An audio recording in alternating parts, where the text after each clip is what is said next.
کی اقتدا میں ادا کریں، یہ وہ حج نہیں جو اپنے علاقے کے مولانا کی اقتدا میں ادا کرے، یہ وہ حج نہیں جو سالار قافلہ کی اقتدا میں ادا کرے، یہ وہ حج نہیں جو کسی مفتی مجتہد کی اقتدا میں ادا کرے۔ نبی فرماتے ہیں وہ 90 مقبول حج جو مجھ محمد کی اقتدا میں ادا کیے جاتے ہیں۔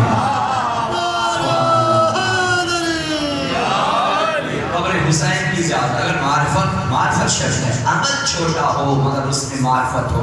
ابھی ہر نماز کے بعد، واجب نماز کے بعد جب تسبیح جناب سیدہ پڑھتے ہیں، حالانکہ یہ واجب نہیں ہے، مستحب ہے، نماز کی تعقیبات میں سے ہے، مجھے یہ بتائیے یہ عمل کتنا بڑا ہے؟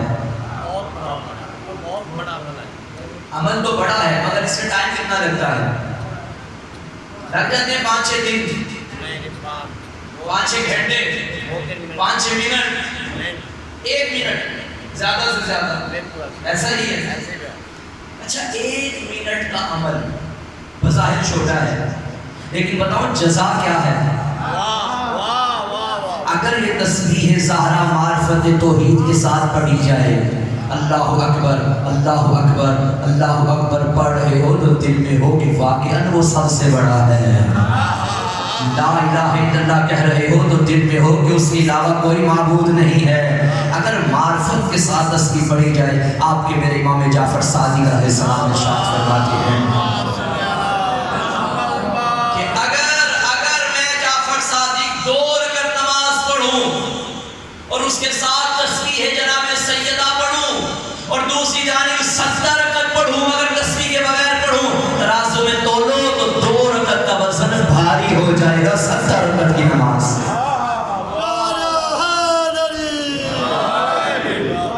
اچھا یہ جو صلوات پڑھتے ہیں یہ کتنی دیر کا عمل ہے؟ آپ پڑھیے ذرا۔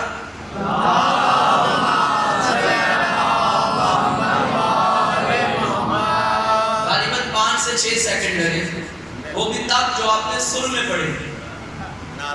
اگر بغیر سر کے پڑھو اللہم صلی علی محمد و آل محمد 2-3 سیکنڈ، اتنا ہی ہے نا۔ اتنا چھوٹا عمل اکثر نہیں ہے مگر احسن ہے، بتاؤ جزا کتنی زیادہ ہے۔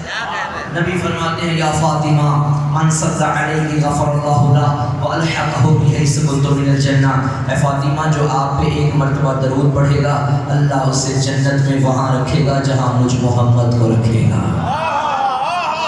وہ میرا ہمسایہ ہوگا، میرا ہمسایہ۔ آج آپ کسی وزیر اعظم کے گھر کے ساتھ گھر خریدیں ہیں تو آپ کے جناب پاؤں نیچے نہیں لگیں گے زمین پہ، بڑی مہنگی زمین ہو جائے گی، اچھی سے اچھی سوسائٹی میں جانا پڑے گا، فلانے کے ساتھ ہمارا گھر ہو جائے۔ کتنے امیر ہو جاؤ گے جب جنت میں محمد کے گھر کے ساتھ گھر ہوگا، اور جانتے ہو یہ کس قیمت میں ملے گا؟ کہ زہرا پہ درود پڑھنے کی نیت میں ملے گا۔ صلوات مل کے پڑھو جناب زہرا کی۔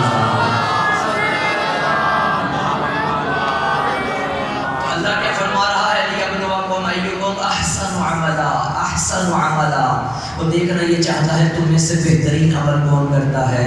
اب اللہ جانے، اب فکر فضائل کا اب آیا ہے سامنے گرامی قدر۔ یہ میں نے ایک ہاتھ سے دوسرے ہاتھ میں ماری ضرب، کتنی دیر لگی ہے اس میں؟ 1 سیکنڈ لگا۔ بتاؤں ضربت علی میں معرفت توحید کتنی تھی؟ علی نے جو ضرب لگائی اس میں بھی تو اتنی ہی دیر لگی تھی۔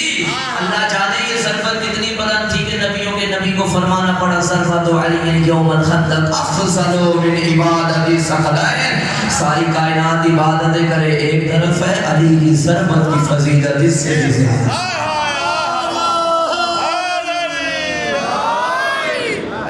اللہ نے فرمایا لیبلوکم ایکم احسن عملا، اور دیکھنا یہ چاہتا ہے تم میں سے بہترین عمل کون کرتا ہے۔ وہ العزیز الغفور، وہ زبردست غالب بھی ہے اور بخشنے والا بھی ہے۔ وہ انسان خبردار، وہ غالب ہے، وہ قہار ہے، جبار ہے۔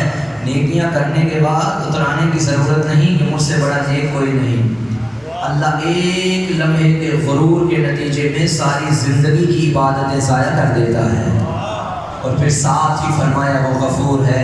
یعنی انسان اگر زندگی میں میری بارگاہ میں نہیں آیا تو پریشان نہ ہو، مایوس نہ ہو. میں نے تجھے 14 رہبر عطا کیے ہیں، ان میں سے ایک کا دامن پکڑ کے ایک بار آجا، سفارش وہ کریں گے، معاف کرنا میرا کام ہے. یہ جو اللہ نے زندگی اور موت عطا کی ہے، تو میں نے آغاز میں عرض کیا تھا کہ کچھ لوگ یہ سمجھتے ہیں کہ چلنے پھرنے والا زندہ ہے، یعنی انسان کی روح جسم کے اندر ہو تو زندہ، روح نکل جائے تو مردہ، چلتا پھرتا ہو تو زندہ، حالت جمود میں ہو تو مردہ، سانسوں کی ڈوری چلتی رہے تو زندہ، سانسیں رک جائیں تو مردہ. اور زندہ اور مردہ کی ایک علامت یہ بھی ہے کہ مردہ کو بغیر کسی مینجمنٹ کے آپ کسی 2 دن 3 دن کسی کمرے میں رکھ سکتے ہیں، بدبو پھیلائے گا. مگر زندہ بدبو میں رہنا پسند نہیں کرتا. زندہ خوشبو پھیلاتا ہے، مردہ بدبو پھیلاتا ہے. 1 منٹ میں ایک روایت پڑھوں گا، زندگی اور موت کا نچوڑ آپ کے سامنے آ جائے گا کہ زندہ کون مردہ کون. زندہ خوشبو پھیلاتا ہے، مردہ بدبو پھیلاتا ہے. چھٹے تاجدار ولایت ایک علاقے سے گزر رہے تھے، مولا کے صحابہ ساتھ تھے. آقا نے دستے دعا بلند کیے، پروردگار ان علاقے والوں کو بکھیر دے، انہیں منتشر کر دے، انہیں پھیلا دے. صحابہ نے آمین کہا، چند قدم آگے گئے، پھر دعا کی، میرا اللہ انہیں یکجا رکھنا، انہیں پھیلنے نہ دینا. صحابہ نے پھر آمین کہا، مگر پوچھا کہ اپنا رسول اللہ کیا وجہ ہے؟ ان کے لیے سوال کیا، پروردگار انہیں پھیلا دے. ان کے لیے فرمایا انہیں یکجا رکھ، وجہ کیا؟ آقا نے فرمایا وہ ہمارے حکمرانوں کا علاقہ تھا، یہ دشمنوں کی بستی ہے. وہ جہاں جائیں گے ہماری محبت کی خوشبو پھیلائیں گے، یہ جہاں جائیں گے ہمارے بغض کی بدبو پھیلائیں گے.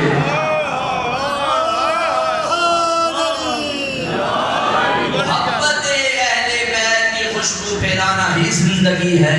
اب پتا چلا کیوں نبی نے فرمایا من مات علی حب آل محمد مات شہیدا، جو آل محمد کی محبت میں مر جائے وہ زندہ ہوتا ہے. یہ نبی کی حدیث ہے، آپ کو یقین ہے کہ نہیں ہے؟ اور یہ بھی یاد رکھیے گا کہ مرنے کے بعد روحیں اسی عالم میں منتقل ہو جاتی ہیں. ماشاءاللہ ماشاءاللہ. بھائی میں ابھی یہاں ہوں، آپ کو دیکھ رہا ہوں، مگر جو پس دیوار پس پردہ ہے، ادھر ہے ادھر ہے، میں نہیں دیکھ سکتا. لیکن جب انسان مر جاتا ہے تو روحیں ہر وہ جگہ دیکھ سکتی ہیں. کیوں؟ روحیں اس مادی دنیا سے ماورا ہو جاتی ہیں، روحانی ہو جاتی ہیں. توجہ ہے؟ تو جو آپ کے درمیان سے چلا گیا، یاد رکھیے گا سامنے نامی قدر، ہمارا یہ عقیدہ بھی ہمارا ایک سہارا ہے کہ مرنے والا ہمارے اپنے نامہ اعمال میں ہمارے بھیجے جانے والے تحفوں کا منتظر ہوتا ہے، ہمارے حق میں دعا بھی کرتا ہے، ہمارے اچھے اور برے کام سے آگاہ بھی ہوتا ہے. یہی عقیدہ سہارا ہے. اپنے مردے کو، مرحوم کو اگر خوش رکھنا ہے، یہاں تحفے بھیجتے جو وہ خوش ہوتا رہے گا. اتنا اچھا عقیدہ ہے نا. یہ عقیدہ بھی ان کو نصیب ہے کہ جن کا تعلق مکتب حیدر کرار کے ساتھ ہے. زندہ کون مردہ کون. ایک بزرگ کے بارے میں ملتا ہے کہ اپنے ساتھیوں کے ساتھ جا رہے تھے، سامنے کیا دیکھا کہ کچھ لوگ میت اٹھا کے قبرستان کی جانب جا رہے ہیں. اس بزرگ نے ساتھ والوں سے پوچھا یہ جسے لے کر جا رہے ہیں یہ زندہ ہے یہ مردہ؟ انہوں نے کہا حضور قرائن بتا رہے ہیں مردہ ہے، نماز جنازہ کے لیے جا رہے ہیں، کفن میں لپٹا ہوا ہے، یہ کیسے زندہ ہو سکتا ہے؟ انہوں نے کہا آپ میری بات سمجھے نہیں، میں پوچھنا یہ چاہتا ہوں کہ جسے یہ لے کر جا رہے ہیں آیا یہ زندگی میں ایسے کام کر کے کیا ہے جو مرنے کے بعد اسے زندہ رکھیں گے؟ یا بے مقصد زندگی گزار کے چلا گیا؟ یاد رکھیے سامنے گرامی قدر، انسان پیچھے وہ صدقہ جو چھوڑ کے جاتا ہے اور اس کے نامہ اعمال میں تحفے بیچنے کا سبب بنتا ہے، اس میں ایک اچھی اولاد ہے. یہ اولاد کبھی کبھی نیک والدین کو بھی جہنم میں پہنچانے کا سبب بنتی ہے. یہی اولاد کبھی کبھی بد کردار والدین کو بھی جنت میں پہنچانے کا سبب بنتی ہے. توجہ ہے یا نہیں؟ اگر اولاد نیک ہے، اولاد اچھی ہے، اولاد وہ کر رہی ہے جس سے اس کا خدا راضی ہے، یقین کر لو تمہارا باپ بھی تم سے راضی اگر مر گیا تو تمہاری ماں بھی تم سے راضی اگر مر گیا. اور نیک کام کرو تاکہ مرنے کے بعد وہاں سے دعائیں آتی رہیں. مرحومین کی قبور پہ جایا کرو، وہ تمہارے منتظر ہوتے ہیں. شب جمعہ مرحومین کی ارواح تمہارے گھر میں آتی ہیں. ہے کوئی جو مجھے تحفے دینے والا ہو؟ اور بعض گھروں میں آ کے تو خوش ہوتی ہیں، انہوں نے ہمارے لیے انتظام کیا، اور بعض تو مایوس ہو کے پلٹ جاتی ہیں. جن کے لیے ہم نے جائیدادیں بنائی تھی، جن کے لیے گھر بنایا تھا، ان کو بس اپنی فکر ہے، ہمارا نام لیوا بھی کوئی نہیں. تو ان روحوں کو راضی رکھیے. سامعین گرامی کا شب جمعہ غروب آفتاب کے وقت، نماز مغرب کا وقت ایسا ہوتا ہے کہ جب روحیں آپ کی مہمان ہوتی ہیں. صلوات پڑھیں ان کے بعد.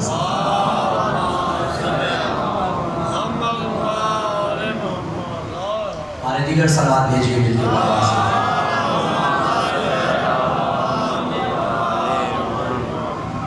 زندگی اور موت، آؤ قرآن سے پوچھتے ہیں. اللہ کی کتاب تو ہی بتا کہ زندہ کون ہے اور مردہ کون ہے. سورہ منافقون میں اللہ نے کچھ زندوں کے بارے میں فرمایا کأنہم خشب مسندہ، ان کی مثال اس خشک لکڑی جیسی ہے جسے دیوار کے سہارے لگا دیا جاتا ہے. زندہ قرآن نے مردہ کہا. اور کچھ ایسے بھی ہیں جنہیں ہم مردہ کہتے ہیں، مگر قرآن کہتا ہے وَلَا تَحْسَبَنَّ الَّذِينَ قُتِلُوا فِي سَبِيلِ اللَّهِ أَمْوَاتًا بَلْ أَحْيَاءٌ عِندَ رَبِّهِمْ يُرْزَقُونَ. خبردار کہنا تو دور کی بات، خیال بھی نہ کرنا کہ وہ مردہ ہیں جو اللہ کے راستے میں مارے جاتے ہیں، بلکہ وہ زندہ ہیں اور اپنے رب سے رزق پا رہے ہیں. عموماً یہ آیت مجیدہ اس وقت ہم بیان کرتے ہیں کہ جب کوئی شہداء کی تقریب کی مجلس ہو، کانفرنس ہو.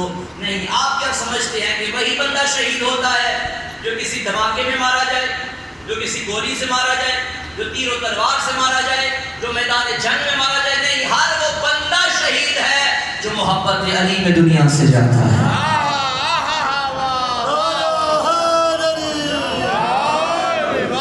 شہادت کے درجے ہیں، شہادت کے مرحلے ہیں. بے نظیر بھٹو بھی شہید ہے، ذوالفقار علی بھٹو بھی شہید ہے، مگر حسین بھی شہید ہیں. فرق تو ہے نا بھائی. شہادت دنیا کو اگر شہادت، بلکہ فکرہ کہوں، دنیا کو اگر زندگی ملتی ہے تو حسین کے قدموں کے صدقے میں ملتی ہے. شہادت کے درجے ہیں. جیسے نیک لوگوں کی مرحلے درجات ہوتے ہیں، جنت کے اپنے درجات ہیں. کچھ لوگ اچھے درجات میں ہوں گے، کچھ لوگ نچلے درجات میں ہوں گے. جہنم کے بھی درجات ہیں، جنت کے بھی درجات ہیں. جیسے جیسے شہید انسان ہوتا ہے، شہادت کے بھی درجات ہیں. جو جس کا درجہ ہوگا، ہم کہتے ہیں پروردگار فلاں مرحوم کے درجات بلند فرما. یعنی وہ جنت میں جس مقام پہ ہے، اس سے بھی اچھا مقام عطا، اعلیٰ علیین میں جگہ نصیب فرما. یعنی جنت میں وہ جگہ عطا کر کہ جہاں علی رہتے ہیں، جہاں حسن رہتے ہیں، جہاں حسین رہتے ہیں. سبحان اللہ. سامعین گرامی کا قرآن نے کچھ زندوں کو مردہ کہا اور کچھ مردوں کو زندہ کہا. قُتِلُوا فِي سَبِيلِ اللَّهِ کی تعبیر استعمال ہوئی ہے. سبیل کہتے ہیں راستے کو. کیا مطلب ہے سبیل کا؟ ایک بولیے تھوڑا تھوڑا. راستہ. اچھا، قرآن مجید میں راستے کے لیے بڑے الفاظ استعمال ہوئے. سبیل کا مطلب بھی راستہ ہے، طریق کا مطلب بھی راستہ ہے، مشرق کا مطلب بھی راستہ ہے، صراط کا مطلب بھی راستہ. اگر دل ہو تو میں صراط اور سبیل میں فرق بیان کروں. ماشاءاللہ ماشاءاللہ. قُتِلُوا فِي سَبِيلِ اللَّهِ کیا ترجمہ کیا جاتا ہے؟ جو اللہ کے راستے میں بدل کیے جائیں. اور ایک دن میں تقریباً 10 مرتبہ کم از کم آپ پڑھتے ہیں اهْدِنَا الصِّرَاطَ الْمُسْتَقِيمَ، اے اللہ سیدھے راستے کی ہدایت کر. تو صراط بھی راستہ، سبیل بھی راستہ. جب دونوں کا مطلب ایک ہے تو دو الفاظ مختلف کیوں ہیں؟ یا ادھر بھی سبیل ہوتا یا ادھر بھی صراط ہوتا؟ نہیں، ادھر سبیل ہے، ادھر صراط ہے. یاد رکھو، ایک ہوتا ہے جزوی راستہ، ایک ہوتا ہے کلی راستہ. مثال کے طور پہ یہ مین گیٹ ہے، یہ کلی راستہ ہے. سیڑھیوں سے آنے کا راستہ بھی ہوتا ممکن ہے لگا ہو، یہ جزوی راستے ہیں. انہیں سبیل کہتے ہیں، اسے صراط کہتے ہیں. نہیں، میں مزید آسان کرتا ہوں. موٹر وے پہ کبھی سفر کیا آپ نے؟ وہ چار نہیں کیا میرا خیال ہے. چلو جنہوں نے نہیں کیا میرے ساتھ چلیں گے. میں اسلام آباد جا رہا ہوں، آپ کو دکھا دیتا ہوں، سمجھ آ جائے گی وہاں جا کے. موٹر وے اگر نہیں سفر کیا تو مثال سن لیں، یوٹیوب پہ جا کے سرچ کیجئے گا، پھر میری مثال سمجھ میں آ جائے. آپ موٹر وے پہ سفر کر رہے ہو، ایک بظاہر ایک روڈ ہے جس پہ آپ کی گاڑی چل رہی ہے، مگر اس روڈ کے اوپر بھی لائنز بنی ہوتی ہیں وائٹ کلر کی، جو بتاتی ہیں کہ اگر آپ 120 کی سپیڈ میں اس سے زیادہ ہے تو ادھر رہیے، 120 ہے تو ادھر آ جائیے، اس سے کم ہے تو ادھر آ جائیے، بریک لگانی ہے تو ادھر آ جائیے. بظاہر یہ ایک راستہ ہے مگر اندر 2-3 راستے ہیں. یہ جو اندر 2-3 راستے ہیں انہیں سبیل کہتے ہیں. یہ جو مل کر ایک بنا ہے اسے صراط کہتے ہیں. اب آیت سمجھیے، وَدِنُ فِي سَبِيلِ اللَّهِ، جو اللہ کے راستے میں قتل کیے جائیں وہ زندہ، یعنی وہ شہید وہ زندہ. تو مجھے ایک بات کا جواب دیجئے، ایک سوال کا جواب دیجئے. اسلام مختلف جزیات سے مل کر بنا ہے. نماز ایک جز ہے، روزہ ایک جز ہے، حج ایک جز ہے، زکوٰۃ ایک جز ہے. اب جو حالت نماز میں مارا جائے وہ بھی شہید ہے. بھائی ادھر رہیے نتیجہ دے رہا ہوں. جو حالت روزہ میں مارا جائے وہ بھی شہید ہے. جو حج کرتا مارا جائے وہ بھی شہید ہے. جو زکوٰۃ دیتا مارا جائے وہ بھی شہید ہے. جو امر بالمعروف نہی عن المنکر کرتا مارا جائے وہ بھی شہید ہے. جو تولا کرتا مارا جائے وہ بھی شہید ہے. جو بطول کے دشمن میں تبرہ کرتا مارا جائے وہ بھی شہید ہے. جو ذکر علی میں مارا جائے وہ بھی شہید ہے. جو حسین کے ماتم میں مارا جائے وہ بھی شہید ہے. جو مجلس پڑھتے مارا جائے وہ بھی شہید ہے. جو مجلس سنتے مارا جائے وہ بھی شہید ہے. جو علی کے فضائل سنتے مارا جائے وہ بھی شہید ہے. جو علی کے فضائل بولتے مارا جائے وہ بھی شہید ہے. جو علی کے فضائل لکھتے مارا جائے وہ بھی شہید ہے. جو علم حاصل کرتے مارا جائے وہ بھی شہید ہے. جو علماء کی، ذاکرین کی، عزاداروں کی خدمت کرتا مارا جائے وہ بھی شہید ہے. تو فکرہ کہنے دو، جو ایک جز بچاتا مارا جائے وہ شہید ہے. جو پورا دین بچاتا مارا جائے وہ سید و شہداء حسین ابن علی.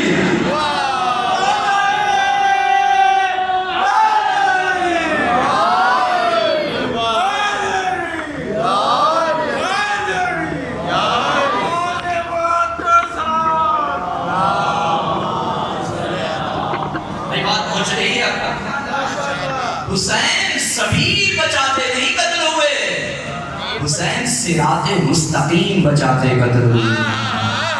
اب جملہ لیجئے گا یہ صراط مستقیم کیا ہے؟ مسجد نبوی اور اس گھر کے ذہن میں بڑے بڑے لوگوں کے گھروں کے دروازے کھلتے تھے. مالی کے مکان کو اچھا نہ لگا، باری سے مکان سے کہا بند کرواؤ سوائے اس کے دروازے کے جو میرا دروازہ ہے. بھئی سارے دروازے بند ہو گئے سوائے باب علی ابن ابی طالب. لوگوں نے بڑا گلہ کیا، یا رسول اللہ یہ کیا، یہ سب کے بند کروائیں گے، سب کے کھلے رکھیں. نبی نے فرمایا پہلی بات تو یہ ہے کہ میں نے اپنی مرضی سے بند نہیں کی، اور دوسری بات یہ ہے کہ دروازہ اس کا کھلا رکھا جائے گا جس کے گھر والے ہر وقت مسجد میں آنے کی طہارت رکھتے ہوں گے. کون ہے علی کے گھر کے سوا؟ اب مثال کے طور پہ یہ مسجد نبی بلا تشریف وہ مین گیٹ ہے، یہ چھوٹے چھوٹے دروازے ہیں اور یہ سارے دروازے بند کر دیے سوائے ایک دروازے کی اور ایک مین دروازہ ہے. اسی اسنا میں کوئی آ جائے، میں آپ سے گفتگو کر رہا ہوں، آپ مجھ سے کلام کر رہے ہیں، یہاں سے کوئی آ جائے. انسانی نیچر ہے کہ انسان کا چہرہ یوں مڑے گا بھائی کون آ گیا، اور اسے دیکھنے کے بعد پھر آپ میں بھی گفتگو ہو جائیں گے. عبداللہ ابن مسعود نبی کا صحابی ہے، مسجد نبی کے صحن میں کھڑے ہو کے نبی سے پوچھ رہا تھا، یا رسول اللہ ما ھذا صراط المستقیم، اس صراط مستقیم کیا ہے؟ روایت کہتی ہے اتنے میں علی آ گئے. ابن مسعود نے یوں علی کا چہرہ دیکھا اور پھر پوچھا یا رسول اللہ یہ صراط مستقیم کیا ہے؟ نبی نے فرمایا حد ہو گئی، دیکھ بھی رہے ہو پوچھ بھی رہے ہو.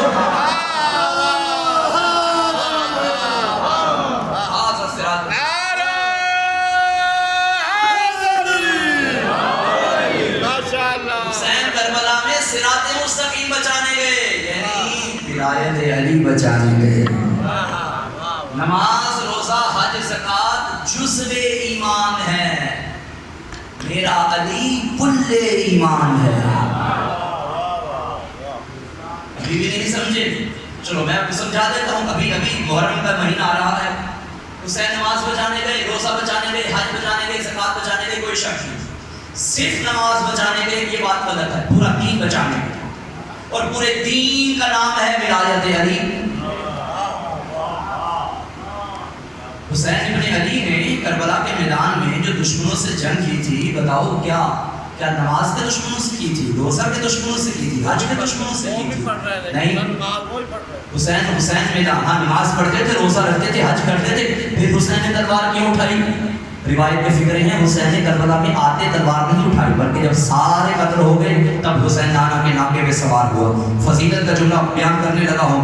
نانا کے ناکے پہ سوار ہو کے نبی کے نواسے نے فرمایا بتاؤ فلاں ابن فلاں کیا میں تمہارے نبی کی بیٹی کا بیٹا نہیں ہوں؟ سب نے کہا بالکل ہے. فلاں ابن فلاں بتاؤ کیا میں تمہارے نبی کا نواسہ نہیں ہوں؟ سب نے کہا ہے. اور فلاں ابن فلاں کیا تم نے نہیں دیکھا میں نبی کے شانوں میں سوار ہوتا تھا؟ بالکل دیکھا. تم نے نہیں دیکھا میں حالت سجدہ میں نبی کی پشت کا سوار سجدوں کو دودھ دیتا تھا؟ کہتے دیکھا ہے. بتاؤ کیا میں نے نانا کے دین میں تبدیلی کی؟ نہیں. کیا حلال محمد کو حرام کیا؟ نہیں. حرام محمد کو حلال کیا؟ نہیں. پھر میرے خون کے پیاسے کیوں ہو؟ بد نصر کہنے لگے بغض ابی کا، تیرے باپ کے دشمنی کی وجہ سے، تیرے باپ کے بغض کی وجہ سے. اب حسین نے تلوار نکال کے بتا دیا یاد رکھنا میں لڑنے ہی پاپا کے دشمنوں سے آیا ہوں.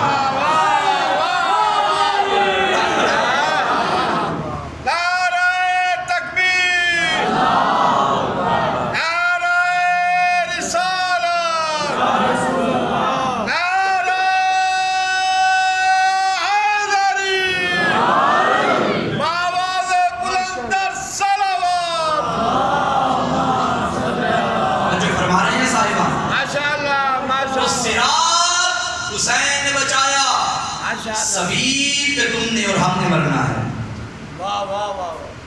اچھا یہ جو ہمارے مرحومین دنیا سے چلے گئے ماشاءاللہ محبت علی میں گئے، آپ کیا چاہتے ہیں ہمیں بھی ایسی زندگی ملنی چاہیے یا نہیں؟ بے شک بے شک. جو مرنے کے بعد بھی ہمیں زندہ رکھے، بے شک بے شک ملنی چاہیے. بے شک. آئیے اللہ کی کتاب سے پوچھتے ہیں پروردگار کو ہی بتائیے زندگی ہمیں کہاں سے ملے؟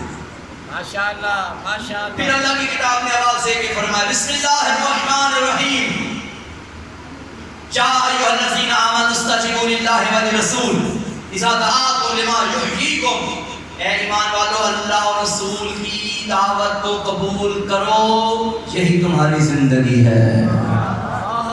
اس کا مطلب یہ ہے کہ رسول بلائے تو آنا زندگی ہے، بے شک بھاگنا نہیں. رسول کے بلانے پہ بھاگنا موت ہے. میں نے آغاز میں کیا کہا تھا؟ خبردار چلنے پھرنے والوں کو زندہ نہ سمجھو. کچھ چلنے پھرنے والے بھی مردہ ہوتے ہیں، کچھ دفن ہونے والے بھی زندہ ہوتے ہیں. میں یہی کہوں گا حیدر کو چھوڑ کے جو بنائے ہیں پیشوا، محشر میں خود کہے گا کہ اچھا نہیں کیا. ان پہ کر رہا ہے بھروسہ کمال ہے جن پر کبھی نبی نے بھروسہ نہیں کیا.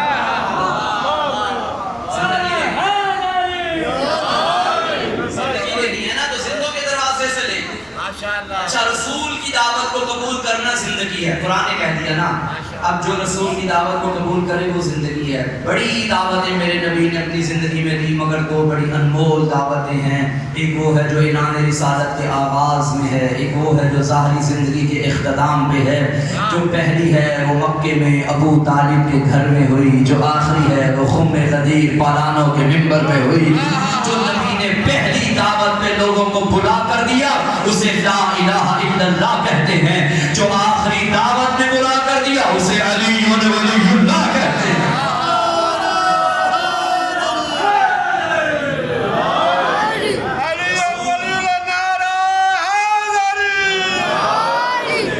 قرآن کہہ رہا ہے رسول کی دعوت کو لوگے تو زندہ رہو گے. یا اللہ مدد کہو گے تو زندہ رہو گے، یا علی مدد کہو گے تو زندہ رہو گے. جو یا علی مدد کو چھوڑ کے یا اللہ مدد کو پکڑے وہ بھی اچھا نہیں، جو یا اللہ مدد کو تھام کے چھوڑ کے یا علی مدد کو پکڑے وہ بھی اچھا نہیں. ہاں ایک فرق ہے، اگر یا علی مدد کہو گے نا علی بھی مدد کریں گے، رسول بھی مدد کریں گے، اللہ بھی مدد کرے گا. یا رسول اللہ مدد کہو گے نا علی بھی مدد کریں گے، رسول بھی مدد کریں گے، اللہ بھی مدد کرے گا. لیکن اگر یا اللہ مدد کہو اور دل میں ہو بغض علی، لعنت آ جائے گی، مدد نہیں آئے گی.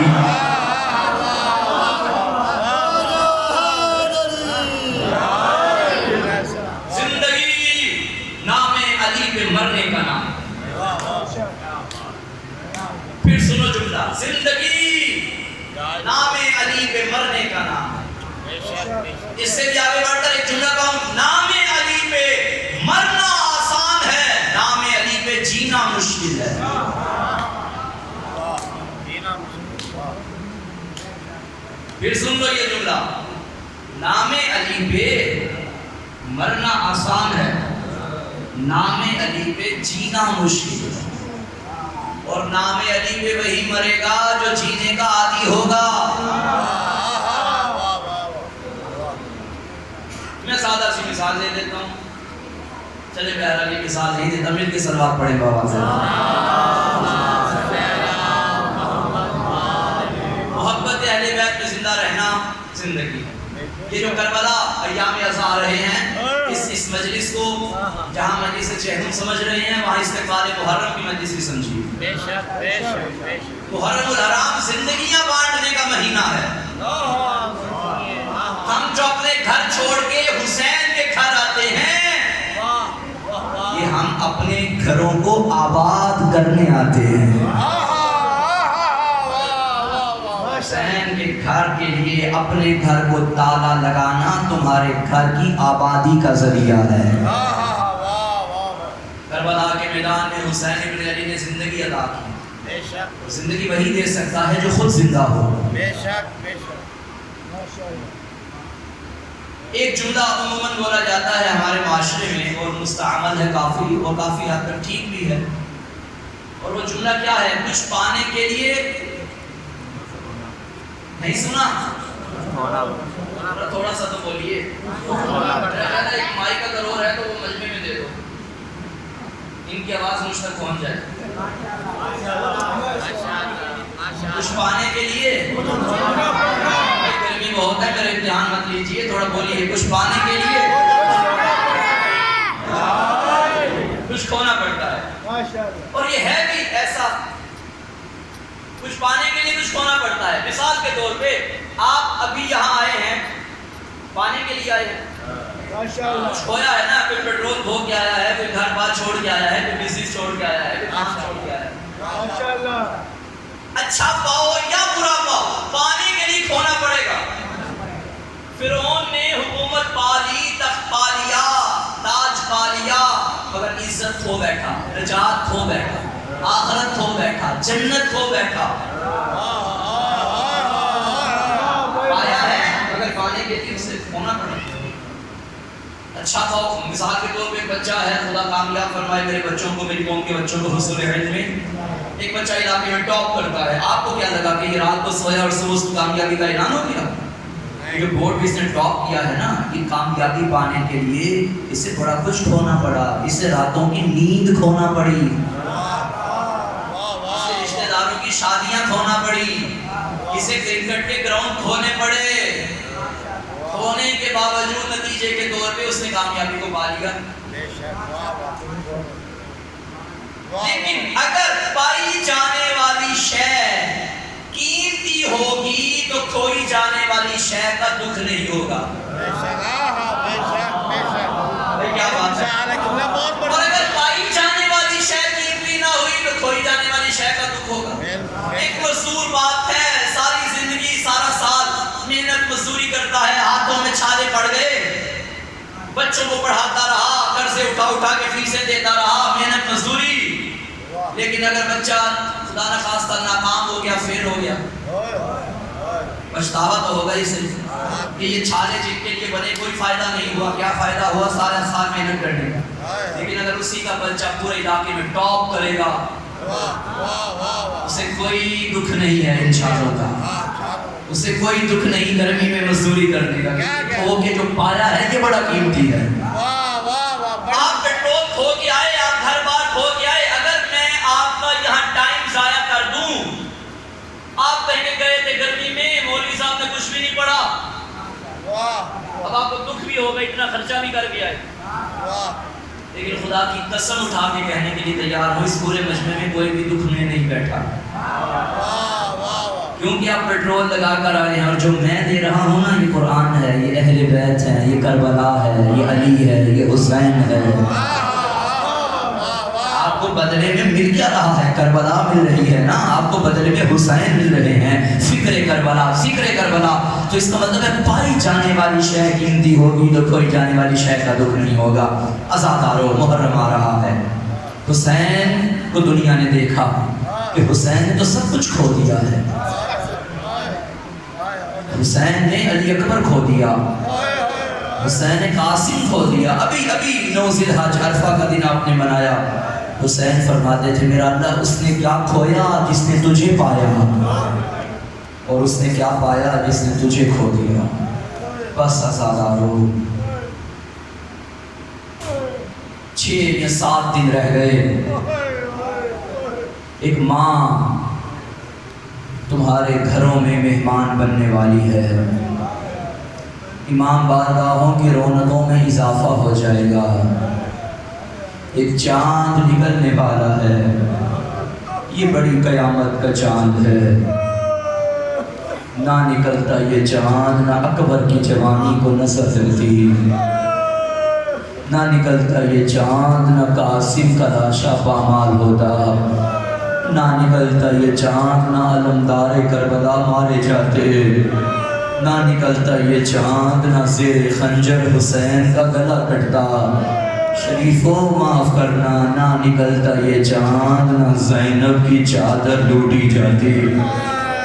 اجرکم اللہ۔ عزادارو، ایک بہن اور بھائی کی کہانی کا ذکر ہونا ہے اس مہینے میں، جنہوں نے وعدہ نانا سے کیا تھا، بچپن تھا حسین کا، نانا سے کہا نانا میں تیرا دین بچاؤں گا، نبی نے فرمایا حسین دین بچانا بڑا مشکل ہے، کیا کرے گا؟ نانا میں مدینہ چھوڑ دوں گا۔ حسین اگر پھر بھی نہ بچا تو کیا کرے گا؟ نانا میں اپنا اکبر دے دوں گا۔ حسین پھر بھی نہ بچا تو کیا کرے گا؟ نانا میں حسن کی نشانی قربان کروں گا۔ حسین پھر بھی نہ بچا تو کیا کرے گا؟ نانا میں اپنا اصغر قربان کروں گا۔ حسین اگر پھر بھی نہ بچا تو کیا کرے گا؟ نانا زیر خنجر ذبح ہو جاؤں گا۔ عزاداروں پھر پوچھا نہ بچا تو کیا کرے گا؟ پشت پہ بیٹھی تھی علی کی بیٹی، نانا پھر بھی نہ بچا میرا وعدہ میں اپنی چادر لٹاؤں گی، نانا پھر بھی نہ بچا میں بازاروں میں جا کے خطبے توڑوں گی۔ عزاداروں مجلس ہو گئی، گریا ہو گیا، مرحوم کی بلندی درجات کے لیے کافی ہے، لیکن سنو فکرہ، چھوٹی سی تھی علی کی بیٹی، 3 یا 4 سال عمر تھی، ایک دن رات کے وقت عالم خواب سے بیدار ہوئی، ماں سے کہنے لگی اماں زینب نے خواب دیکھا ہے، اماں میں علی کی بیٹی ڈر گئی ہوں۔ بی بی نے فرمایا زینب کیا دیکھا؟ اماں مجھے تعبیر بتا۔ جب ماں نے محسوس کیا نا یہ خواب نانا کو سنانے والا ہے، کہنے لگی مجھے نہ پتا، انتظار کرو، فجر کے بعد نانا آئیں گی، یہ خواب نانا کو سنانا۔ ساری رات انتظار کرتی رہی شریفوں۔ جب فجر کی نماز کے بعد نبی گھر میں آئے، بالکل بات کیا، کیا دیکھا؟ آج زہرا دروازے پہ نہیں آئی، 4 سال کی زینب نے دروازہ کھولا۔ نبی تڑپ گئے، رو کے فرمایا زینب ہماری چھوٹی بیٹیاں دروازوں پہ نہیں آتی، خیر تو ہے؟ کہنے لگی نانا میں نے خواب دیکھا، تجھ سے تعبیر پوچھنی ہے۔ محمد زمین پہ بیٹھے، بیٹی کو گودی میں بٹھایا، بتا میری لاڈلی کیا دیکھا؟ اب محرم آ رہا ہے عزادارو، رو کے کہتی ہے نانا میں نے خواب میں دیکھا میں جنگلوں میں تنہا رہ گئی ہوں۔ نبی نے سینے سے لگایا میری جان پھر کیا ہوا؟ کہنے لگی نانا جنگل میں طوفان بڑا تیز ہے، نانا میری پناہ کے لیے کوئی جگہ نہیں ہے، نانا مجھے 2 درخت نظر آئے، میں ایک ہی پناہ میں چلی گئی، نانا وہ بھی کٹ گیا، پھر ایک بچ گیا، میں اس کے سائے میں چلی گئی، نانا طوفان کی تیزی سے وہ بھی کٹ گیا۔ شریفوں عزاداروں جب اتنا کہا بنت علی خاموش ہوئی، نبی نے سینے سے لگایا میری جان بتا آگے کیا ہوا؟ کہنے لگی نانا نہ پوچھ زینب کو شرم آتی ہے۔ فرمایا زینب بتانا تو پڑے گا۔ کہنے لگی نانا طوفان اتنا تیز تھا میرے سر کی چادر بھی لے گیا۔ نبی نے سینے سے لگایا میری جان یہ جنگل کربلا ہے، یہ تیرا درخت تیرا عباس ہے، یہ دوسرا درخت تیرا حسین، جب مارے جائیں گے ایک طوفان شام غریبہ کہتے ہیں زینب تیرے سر پہ چادر نہ ہوگی. نانا نانا پھر زینب کہاں جائے گی؟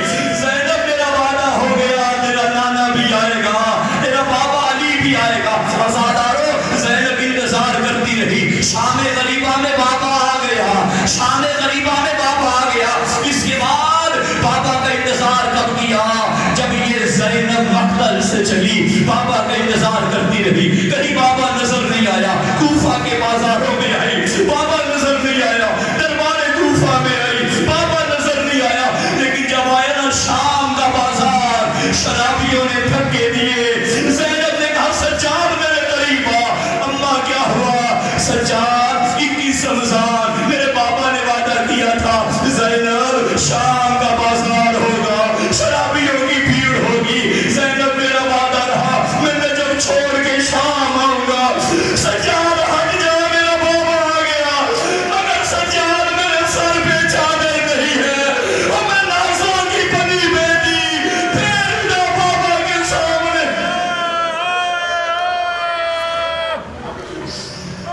رحمت اللہ علی القوم